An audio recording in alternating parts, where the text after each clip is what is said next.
Gara-gara bicara kasar, sial, lantas meninggal. Dikisahkan ajudan Ralilur tentang sopir yang berbicara kasar dengan Ralilur. Merupakan peringatan keras kepada siapa saja yang melakukan tindakan konyol dengan berkata kasar dan membohongi Ralilur. Kalau hal tersebut dilakukan, bisa-bisa naas peristiwa yang dialami seorang sopir pickup. Ajudan Ralilur, H. Husni mengatakan, sopir itu diketahui meninggal setelah mengalami sakit yang berkepanjangan. Kabar itu pun terkuak setelah sopir lain menceritakan nasib yang menimpa temannya.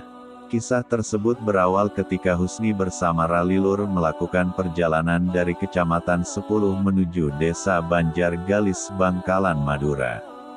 Di tengah perjalanan, mobil yang ditumpangi mengalami kerusakan pada bagian mesin. Karena tak bisa memperbaiki, Husni memutuskan untuk beristirahat sambil menunggu tumpangan untuk Ralilur.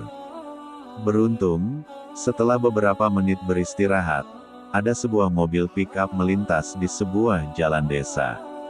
Ralilur kemudian meminta agar ajudannya menyetop mobil itu untuk ikut.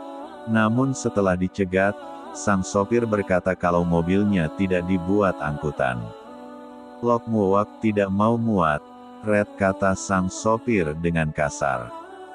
Karena ditolak, Husni kembali istirahat sembari menunggu tumpangan yang lain.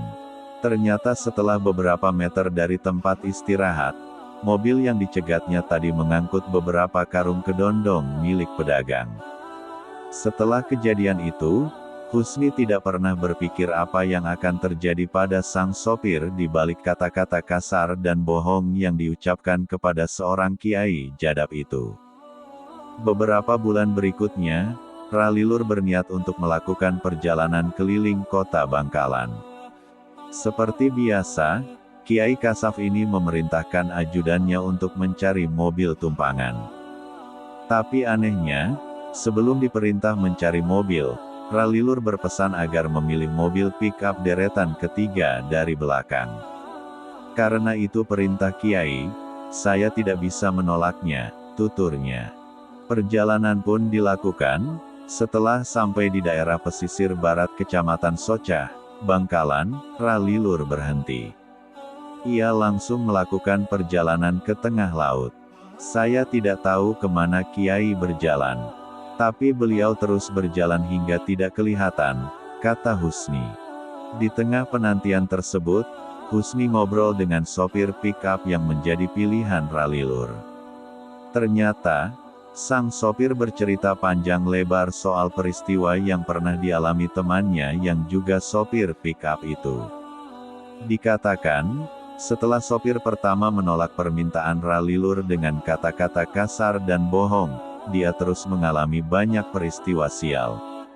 Mula-mula hasil uang dari nyopir itu selalu habis hanya untuk membayar biaya tilang polisi.